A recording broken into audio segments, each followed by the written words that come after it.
Sometimes the biggest mistake isn't breaking the law. It's deciding who deserves its protection. The neighborhood was the kind of place where every front porch carried a flag, every lawn was trimmed with military precision, and every Saturday morning began with the quiet rhythm of sprinklers ticking across emerald grass.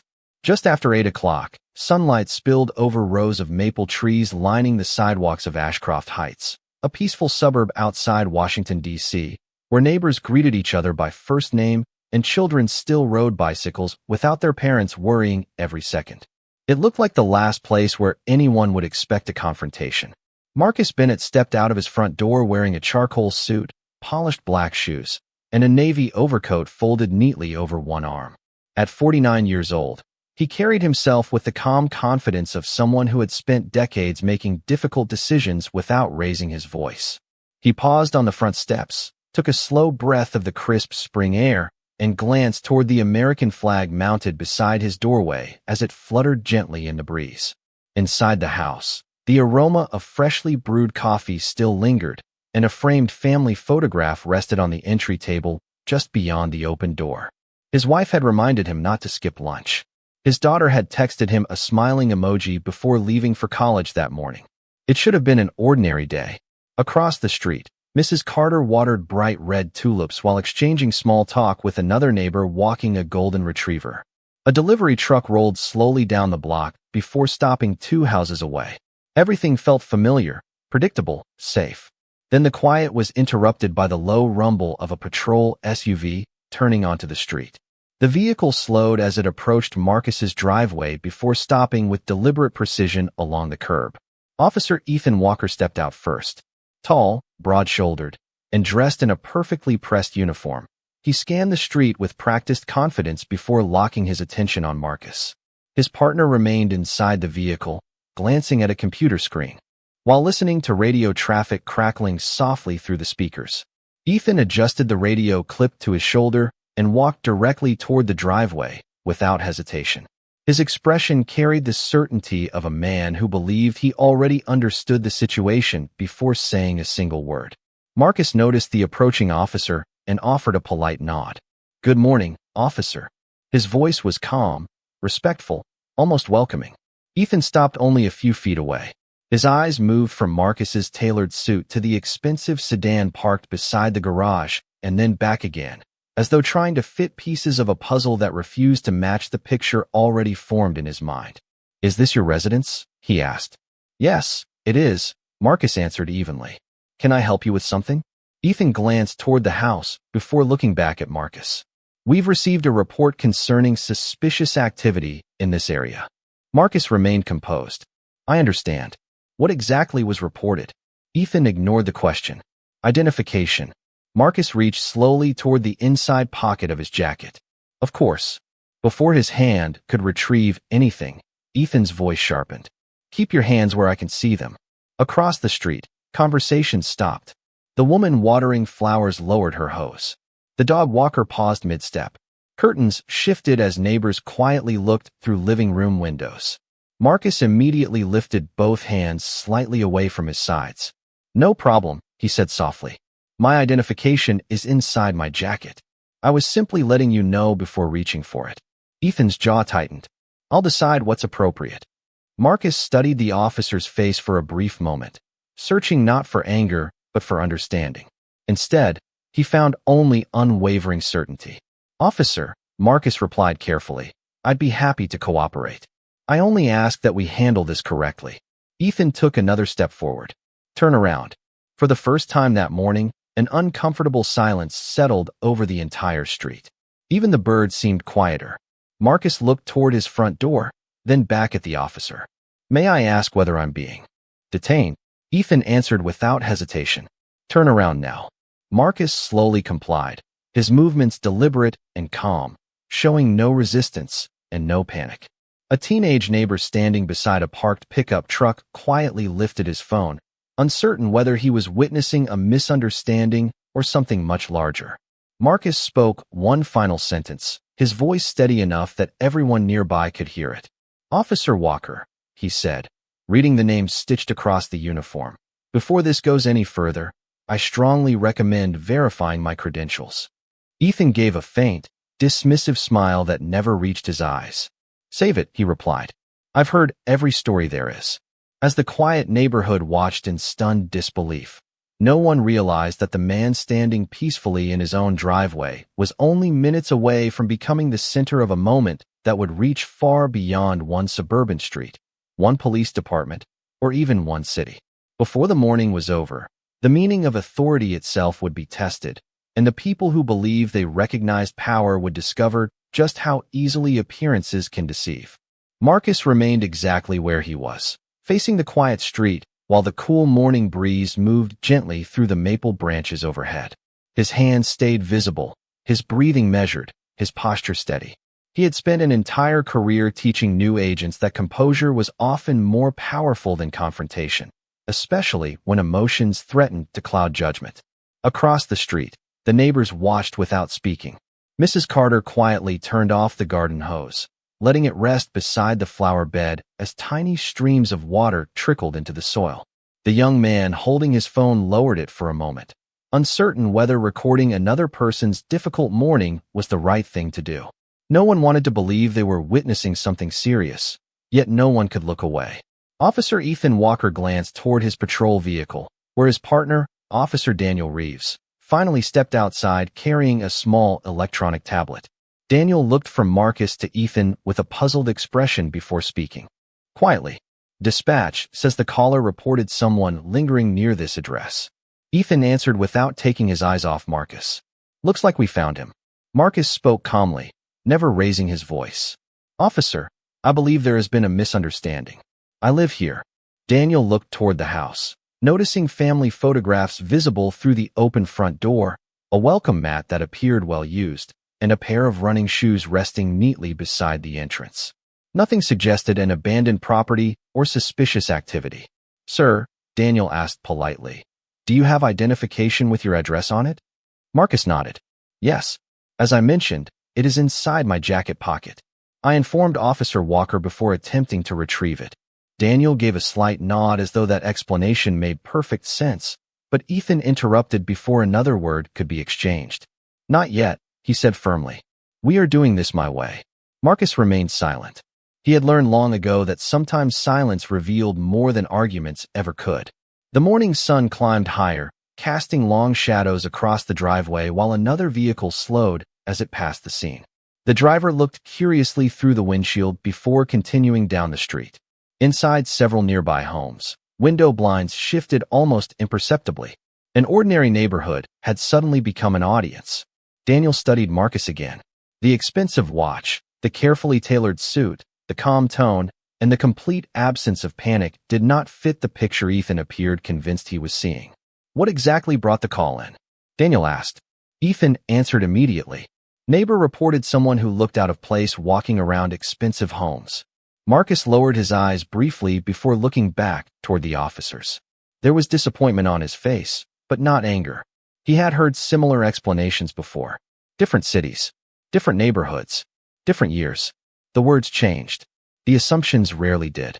"Officer Reeves," Marcus said respectfully, "I understand that you are responding to a report. I appreciate that responsibility. I simply ask that you verify the facts before reaching conclusions." Daniel seemed prepared to respond, but Ethan stepped closer again. "You seem unusually confident for someone under investigation." Marcus answered with remarkable patience. "Confidence comes from knowing the truth, not from avoiding questions." Ethan folded his arms. "People say a lot of things." Marcus nodded slowly. "That is true, which is exactly why verification matters." The words lingered in the quiet air. For just a second, even Ethan appeared uncertain, but the moment passed almost instantly. Pride replaced hesitation. Daniel glanced back toward the patrol vehicle. "We could run his identification if he retrieves it slowly." Ethan shook his head. "Not until I know exactly what we are dealing with." Marcus looked directly at Ethan, not with defiance, but with genuine concern. "May I offer one piece of advice?" Ethan gave a short laugh. "I am not looking for advice." "Then accept it as information," Marcus replied. "Every public servant carries authority. The difference is whether that authority is guided by evidence or by assumptions." Neither officer answered immediately. Somewhere farther down the block, a church bell rang softly in the distance. marking the hour. The peaceful sound contrasted sharply with the growing tension that now seemed to settle over every front porch and every sidewalk. Daniel quietly stepped several feet away and pressed the button on his shoulder radio. He spoke with dispatch in a voice too soft for the neighbors to hear. A few moments later, his expression changed ever so slightly. "Dispatch cannot confirm anything from the original caller," he said. "It was anonymous." Ethan frowned. "That does not change anything." Daniel hesitated. "It changes enough that maybe we should verify his identification." Ethan looked back toward Marcus with the same unwavering certainty that had guided every decision since arriving. "He can wait." Marcus inhaled slowly, then lifted his eyes toward the cloudless blue sky above the neighborhood. If anyone had been standing close enough, they would have noticed that he was not worried about himself. He was thinking about the meeting scheduled to begin in less than 30 minutes, a meeting involving federal investigators from multiple field offices, months of coordinated planning, and a confidential operation whose timing depended on every participant arriving exactly when expected. His phone remained inside his jacket, unanswered. Somewhere across the city, people would soon begin wondering why the one person responsible for leading the operation had suddenly disappeared without explanation. Back on the quiet suburban street, however, none of the neighbors knew any of that. To them, they simply saw a calm black homeowner standing in his own driveway while two officers debated what to do next. But the truth was already moving toward them, mile by mile, minute by minute, carried by people who had not yet realized their morning was about to change forever. Marcus stood in complete silence as the conversation between the two officers drifted around him, but inside his mind, every passing second carried growing significance. He knew the schedule without looking at a watch. In exactly 24 minutes, a secure briefing would begin inside a federal conference room nearly 18 miles away. Representatives from several investigative teams had already traveled across state lines. Analysts had worked through countless nights reviewing financial records, communication logs, and sworn statements. Every participant had received precise instructions. Every arrival had been carefully timed, and the one person responsible for opening that meeting had not appeared. Miles away, inside a secure federal building, Special Agent Rebecca Collins checked the conference room clock for the third time. Thick folders rested neatly on the polished table beside encrypted tablets and sealed evidence envelopes. The room remained unusually quiet. Rebecca looked toward Assistant Director Samuel Ortiz, who frowned as he glanced at his phone once again. "Has anyone heard from Director Bennett?" he asked. Several heads shook. "He has never been late," Rebecca answered. "Not once." Samuel nodded slowly. "Call his secure line again." Rebecca pressed the number she had memorized years earlier. Instead of hearing Marcus answer with his usual calm greeting, the call continued ringing unanswered. She ended it after several moments and immediately tried his secondary device. No response. Around the table, concern slowly replaced routine patience. Marcus Bennett was known for discipline that bordered on perfection. If he promised to arrive at 8:30, he arrived at 8:25. If weather delayed traffic, he notified everyone before anyone wondered where he was. Silence was unlike him. Back in Ashcroft Heights, Marcus remained standing peacefully while Officer Ethan Walker continued watching him with cautious confidence. Officer Daniel Reeves shifted uncomfortably from one foot to the other, sensing that the situation no longer fit the simple explanation that had brought them there. "Sir," Daniel finally asked, "does someone inside the house know what is happening?" Marcus answered honestly. "My wife left for work over an hour ago. My daughter is on campus. They believe I am already driving into the city." Daniel nodded thoughtfully. Ethan folded his arms again. "Convenient." Marcus looked directly at him. Truth does not become less true because it is inconvenient. Another brief silence followed. Across the street, Mrs. Carter quietly walked closer to the sidewalk.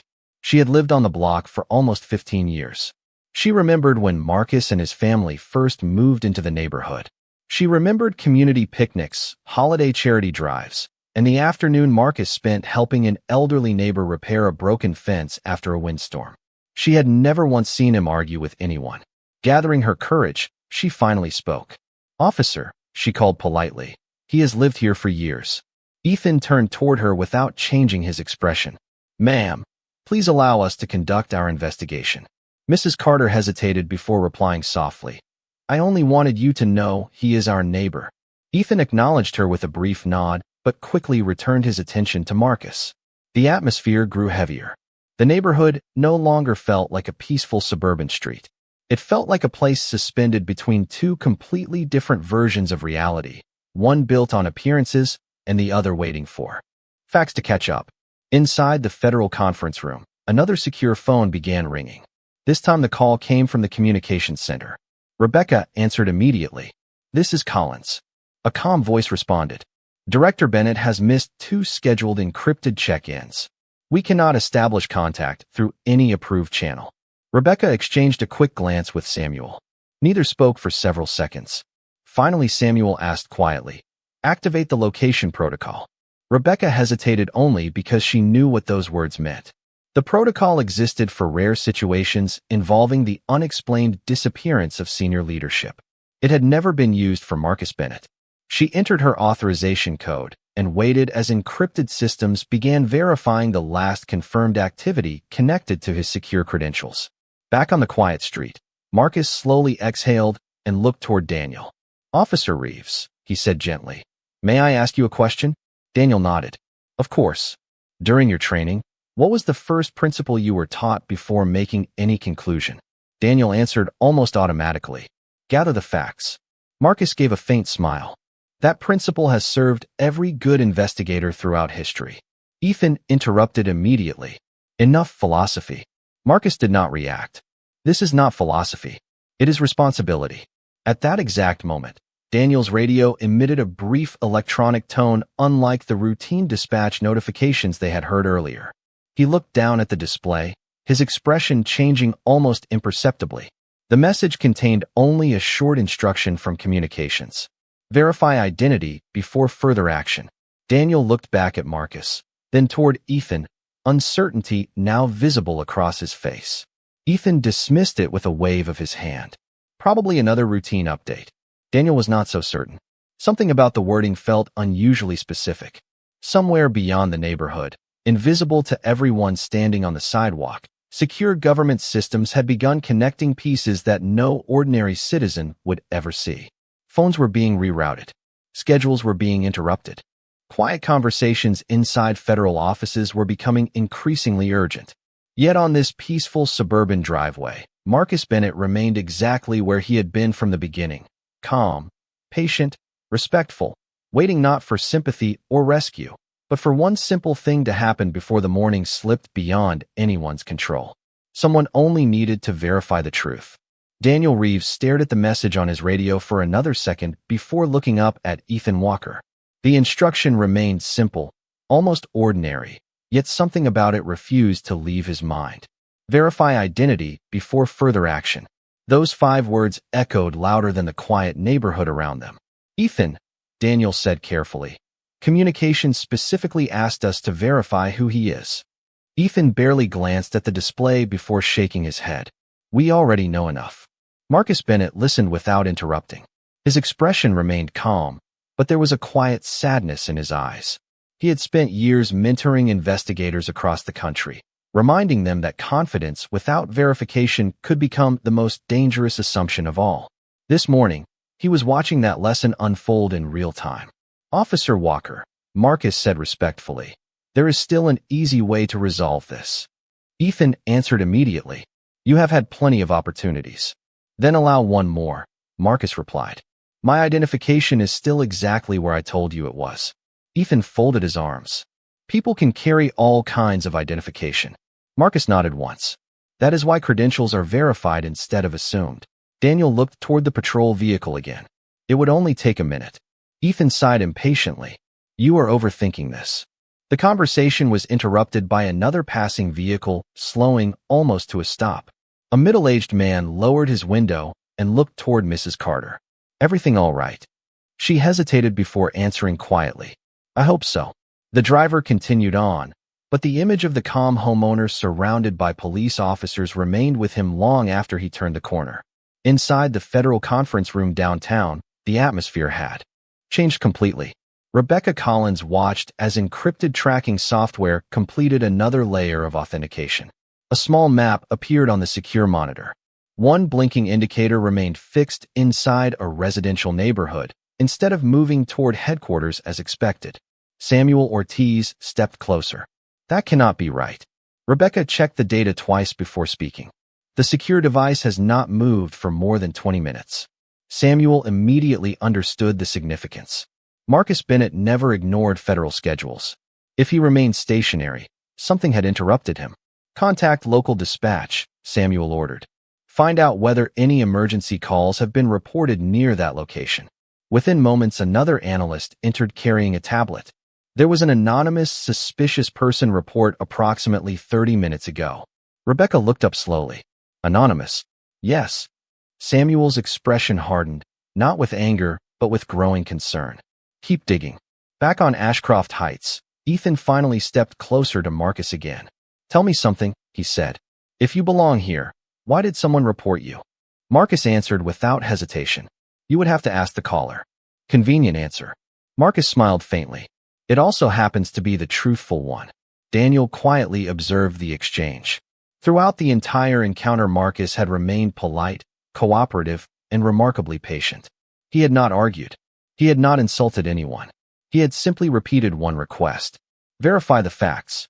Daniel thought back to the academy, remembering an instructor who often repeated that every investigation should begin with curiosity instead of certainty. Looking at Marcus now, he wondered whether they had skipped that first step. Mrs. Carter finally crossed the street, stopping several yards away so she would not interfere. Officer, she said gently, may I say something? Ethan turned toward her. Briefly, she looked directly at Marcus before speaking.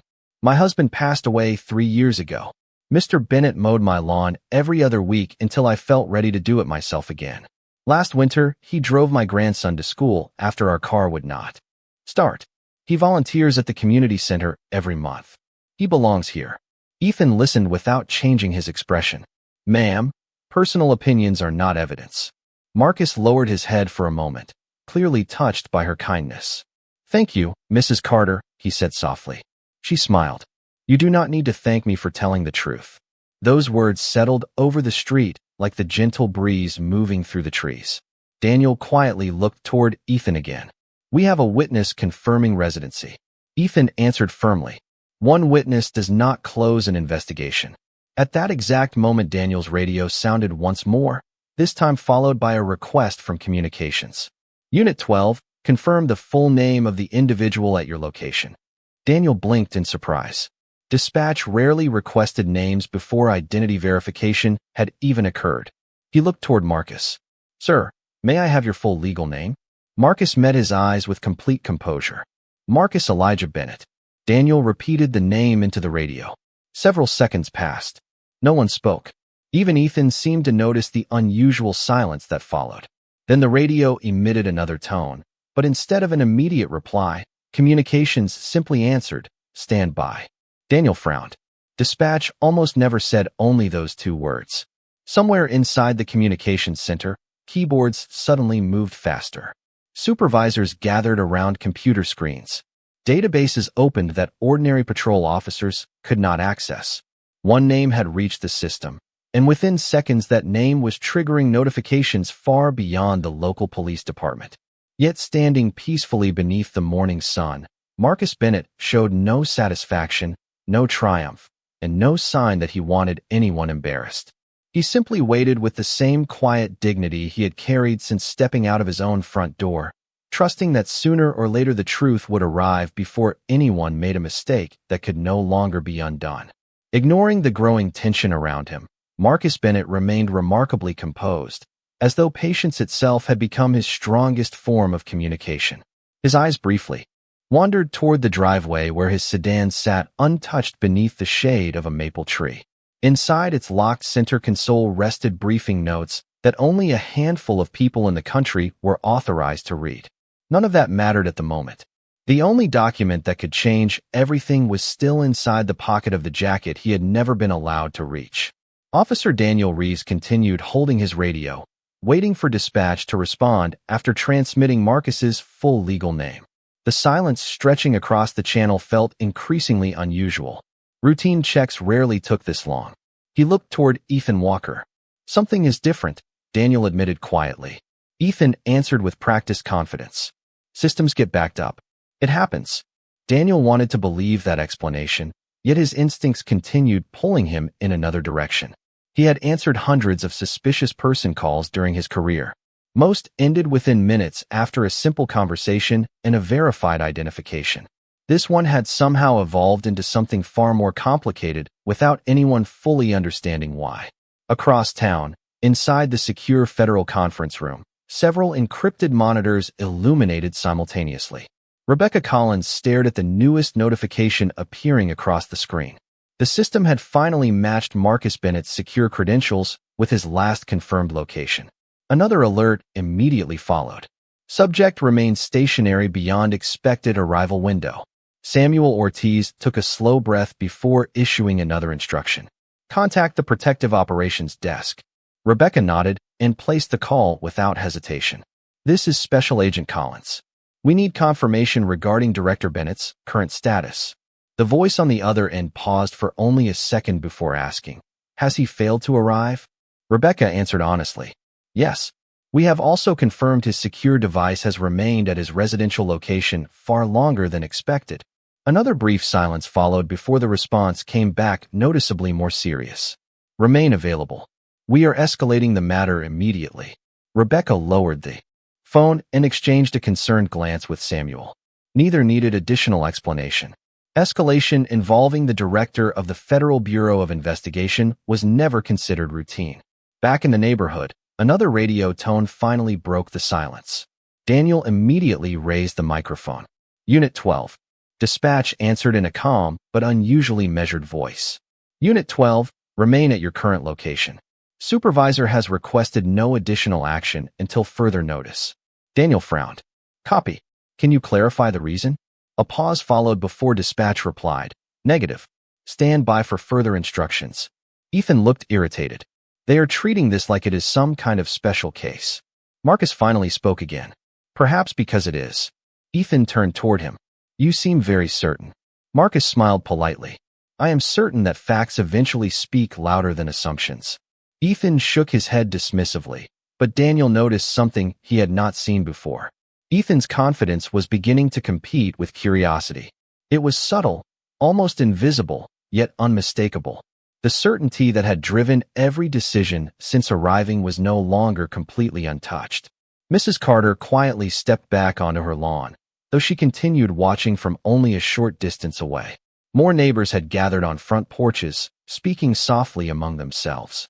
None of them knew exactly what was happening, but every passing minute made the encounter appear less like a routine police response and more like an unanswered question waiting for someone else to solve it. A gentle breeze carried the scent of freshly cut grass through the neighborhood, while children waiting for a nearby school bus whispered to one another, glancing repeatedly toward the driveway. Marcus noticed them and offered a reassuring smile, hoping they would remember calm rather than conflict. He understood that moments like these often stayed with young witnesses for years. Daniel finally cleared his throat. "Sir, may I ask one personal question?"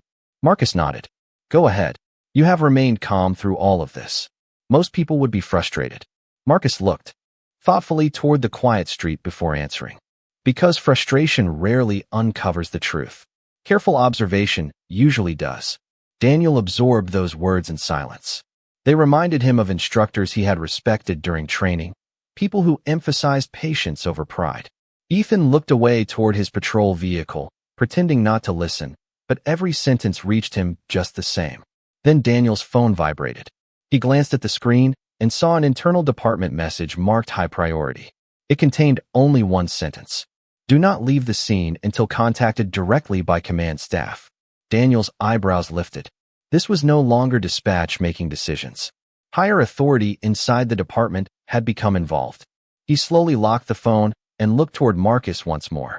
For the first time since arriving, he realized he was no longer wondering whether Marcus belonged in the neighborhood. He was wondering who Marcus really was. Several miles away, engines quietly started inside a secured federal parking facility. Dark sport utility vehicles rolled one by one toward the exit gates with disciplined precision. No emergency lights flashed. No sirens sounded. There was no panic, no dramatic rush. only calm coordination carried out by professionals who understood exactly where they were going. Back on the peaceful suburban street, no one had noticed that events far beyond their neighborhood had already begun moving toward them. The truth was no longer waiting to be discovered. It was already on its way. Ironically, the loudest moment of the morning arrived without anyone raising a voice. The neighborhood remained wrapped in the same peaceful stillness that had greeted sunrise, yet something invisible had shifted. Marcus Bennett sensed it before anyone else did. Years spent leading complex federal investigations had taught him to recognize the subtle difference between confusion and coordination. Confusion was beginning to disappear.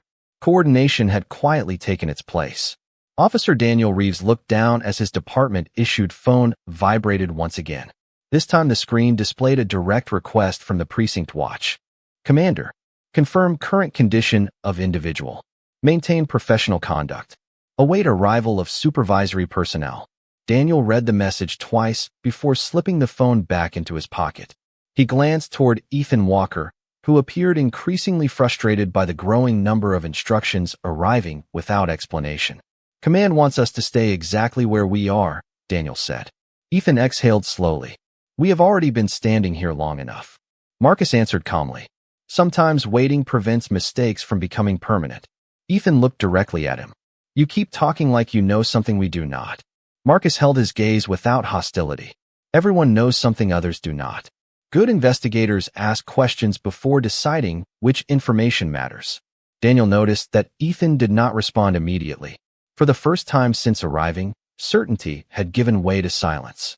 Across the street, Mrs. Carter quietly approached several neighbors who had gathered near the sidewalk. None of them spoke loudly.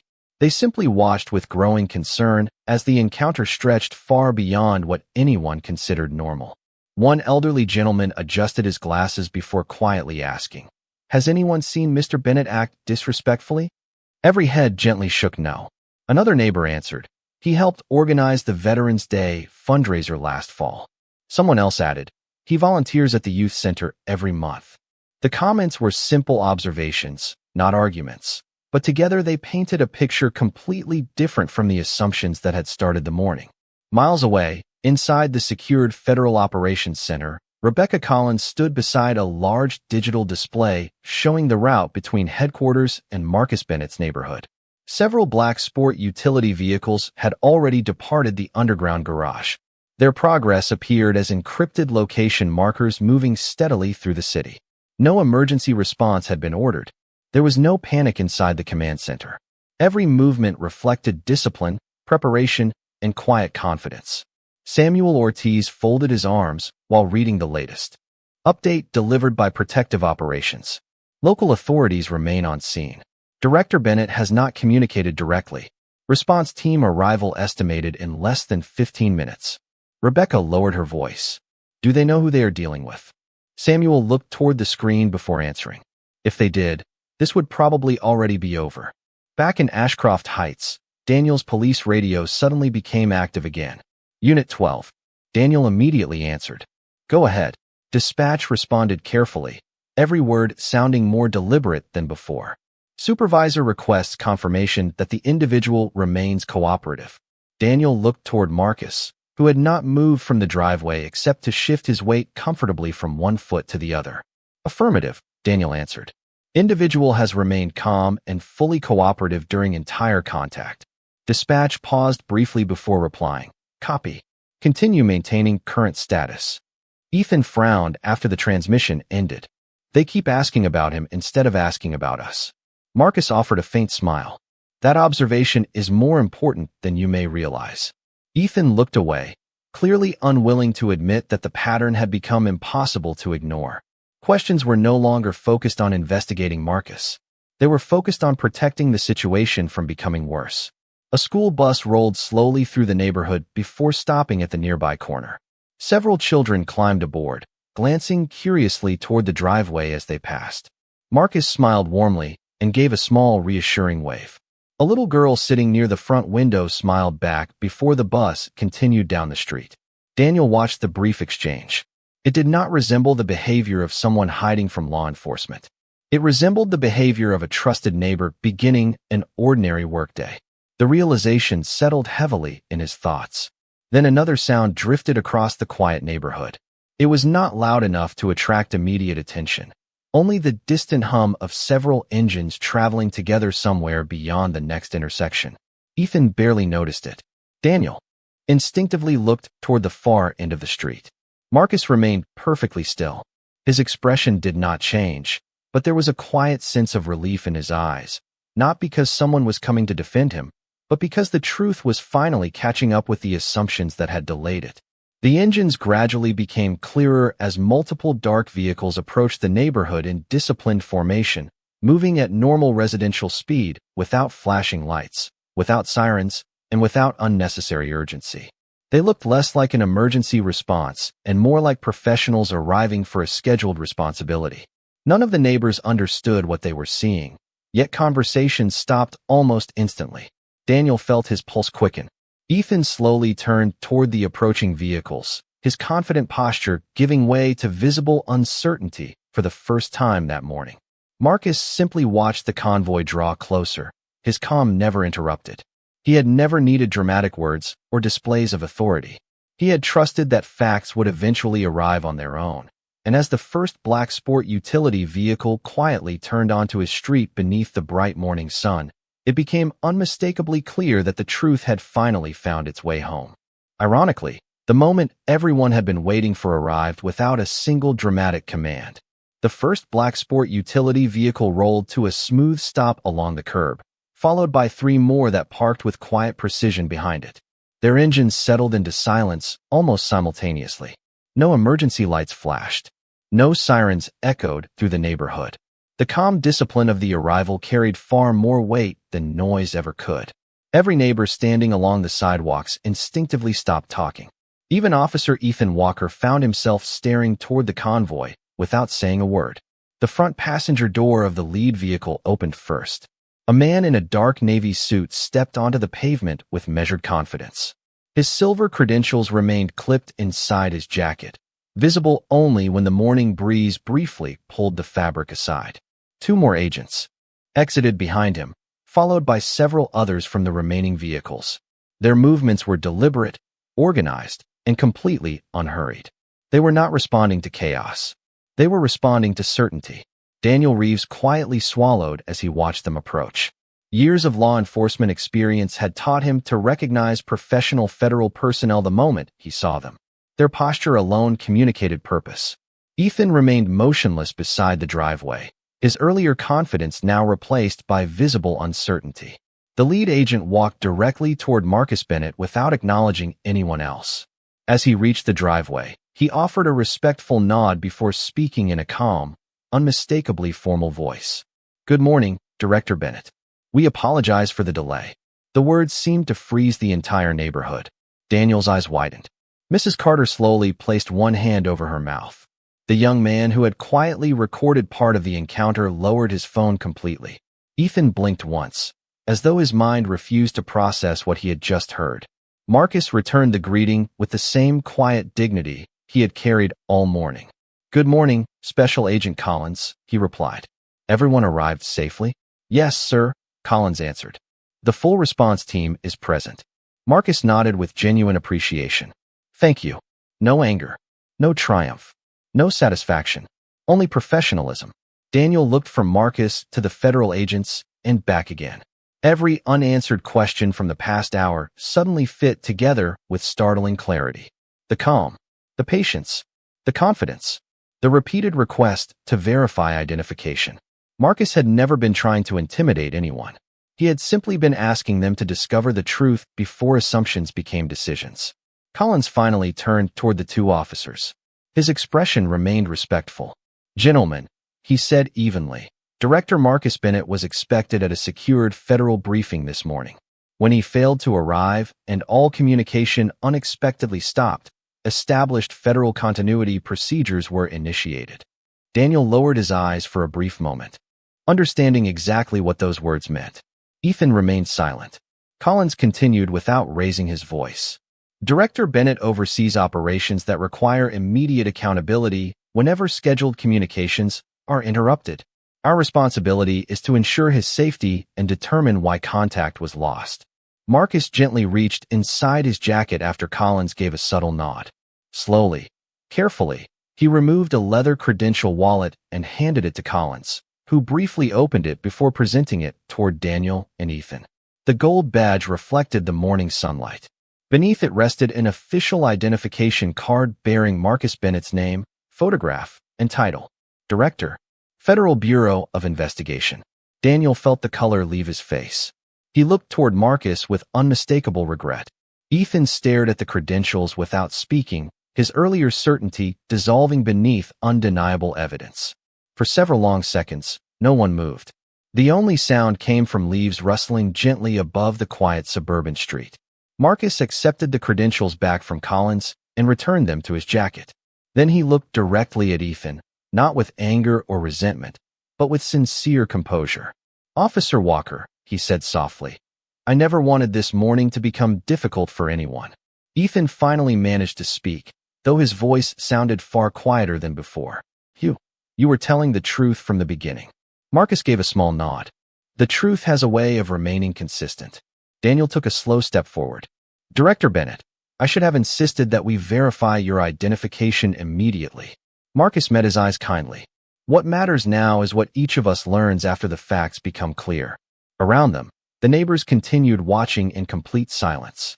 The picture before them had completely changed, yet Marcus himself had not changed at all. He was still the same calm man who had stepped onto his front porch earlier that morning. The only difference was that everyone else could finally see who he had been all along. Ironically, the greatest display of authority that morning came from the man who refused to use it. Marcus Bennett slipped his credential wallet back into his jacket with the same calm movement he had used when he first stepped onto his front porch nearly an hour earlier. Around him, the federal agents remained composed, giving the neighborhood an unmistakable sense that every person understood their role without needing loud commands or dramatic gestures. The silence itself carried authority. Ethan Walker lowered his eyes toward the pavement. The confidence that had guided every decision earlier that morning had been replaced by something far heavier. It was not fear. It was realization. He replayed every conversation in his mind, every opportunity he had dismissed, every request Marcus had made to verify the facts before making assumptions. None of those requests had been unreasonable. Every one of them had been ignored. Daniel Reeves stood beside him, equally quiet, but for a different reason. He was not thinking about how the morning had begun. He was thinking about the exact moment when he chose not to insist on verification despite knowing it was the right investigative step. That decision would stay with him long after the neighborhood returned to normal. Special Agent Collins received another secure message through an encrypted earpiece before turning respectfully toward Marcus. "Director Bennett," he said, "headquarters has been informed that you are safe. The briefing team is standing by and prepared to begin whenever you are available." Marcus nodded appreciatively. "Please let them know I will arrive as soon as practical. There is no need to delay anyone further because of me." Collins smiled slightly. "Already done, sir." Marcus looked across the street toward his neighbors, many of whom still stood quietly on their porches. He recognized nearly every face. Families who had shared neighborhood cookouts, retired veterans who gathered for coffee on Saturday mornings, children who waved whenever he drove past the community park. Mrs. Carter offered him a warm smile, and Marcus returned it with genuine gratitude. "Thank you," he said. She gently shook her head. "No, Marcus. Thank you for always being the same person, no matter who was watching." Her words lingered in the morning air. Daniel heard them clearly. So did Ethan. Neither officer could deny the quiet testimony of an entire neighborhood that knew Marcus not because of a title, but because of his character. At that moment, another vehicle approached slowly from the end of the street. It was a marked police department sport utility vehicle carrying the precinct watch commander. Captain Laura Mitchell stepped out and immediately assessed the scene before walking toward everyone gathered near the driveway.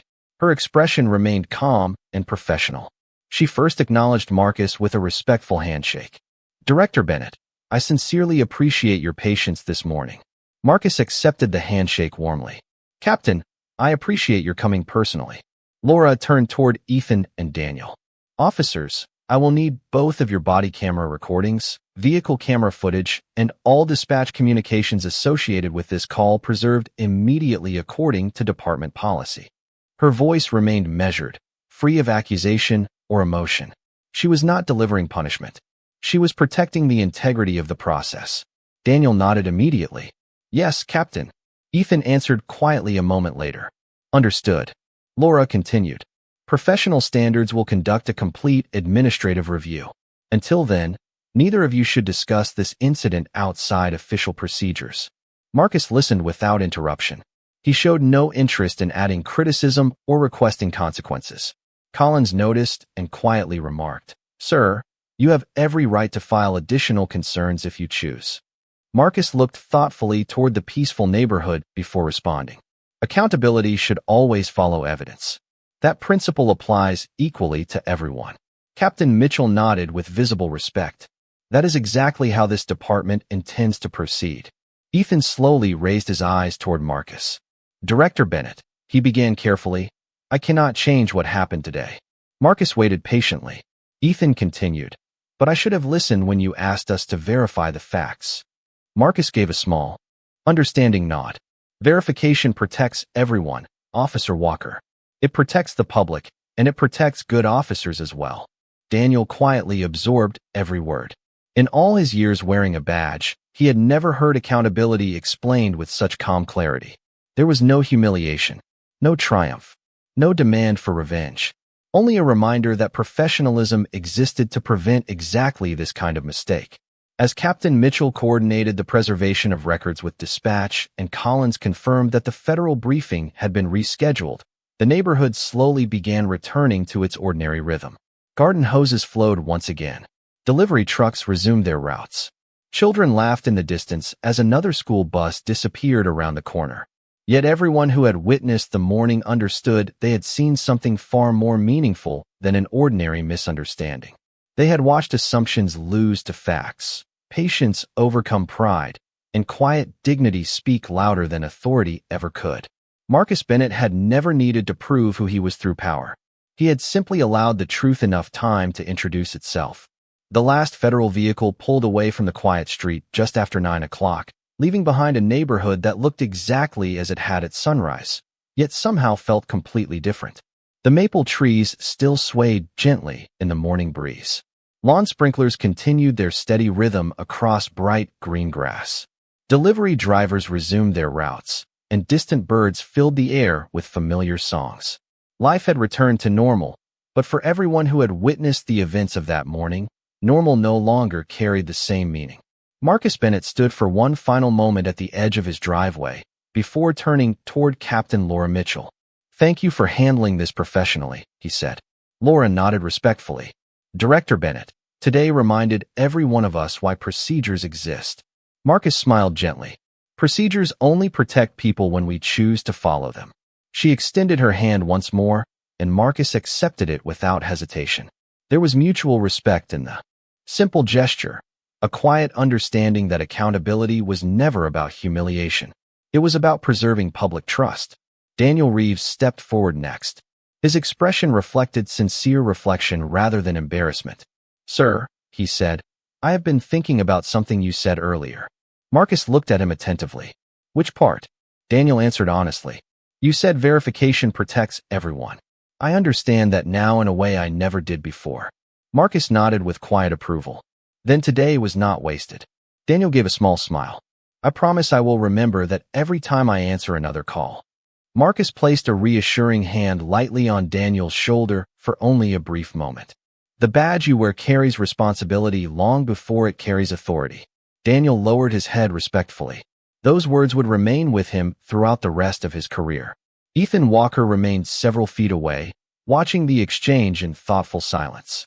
The confidence that had once shaped every decision now gave way to humility. After several moments, he slowly walked toward Marcus. "Director Bennett," he began quietly, "I have replayed this morning over and over in my mind." Marcus waited patiently. Ethan continued, "I kept believing experience meant I already knew the answer before I gathered the facts. I realize now that experience should have made me ask better questions instead." Marcus studied him for a moment before speaking.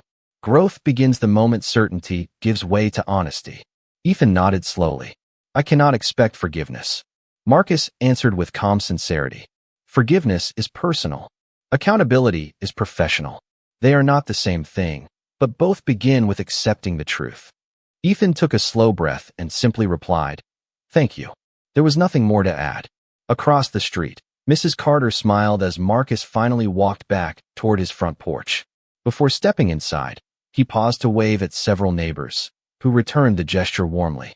To them, he had never become more important because of the title revealed that morning. He remained the same neighbor who helped carry groceries, shoveled sidewalks after winter storms, and volunteered at community events without seeking recognition. The title explained his profession. His character explained the man. Less than an hour later, Marcus entered the secure federal conference room, where dozens of investigators immediately stood as he arrived. Rebecca Collins looked relieved. "Good morning, Director." Marcus smiled politely. "Good morning, everyone. Thank you for your patience." Without mentioning the events of the morning, he opened the briefing exactly as scheduled, focusing entirely on the mission ahead. Personal pride had never been the priority. Public service always was. Weeks later, after the administrative review concluded, the department announced updated training emphasizing verification, unbiased decision-making, and professional communication during every citizen encounter. Captain Laura Mitchell made one statement that quietly spread throughout the department. "Confidence is valuable," she said, "but confidence must always follow evidence, never replace it." Daniel carried those words into every shift that followed. Ethan did the same, understanding that rebuilding trust required consistency rather than promises. As for Marcus Bennett, he never spoke publicly about that morning. He did not need to. The lesson had already reached everyone who mattered. Sometimes justice arrives in a courtroom. Sometimes it arrives through an investigation. And sometimes it arrives in the quiet space between assumption and truth, reminding every person, regardless of title or uniform, that respect should never depend on discovering who someone is. It should begin the moment we recognize their humanity. Because real authority is never measured by how quickly someone exercises power. It is measured by how faithfully they choose fairness before judgment.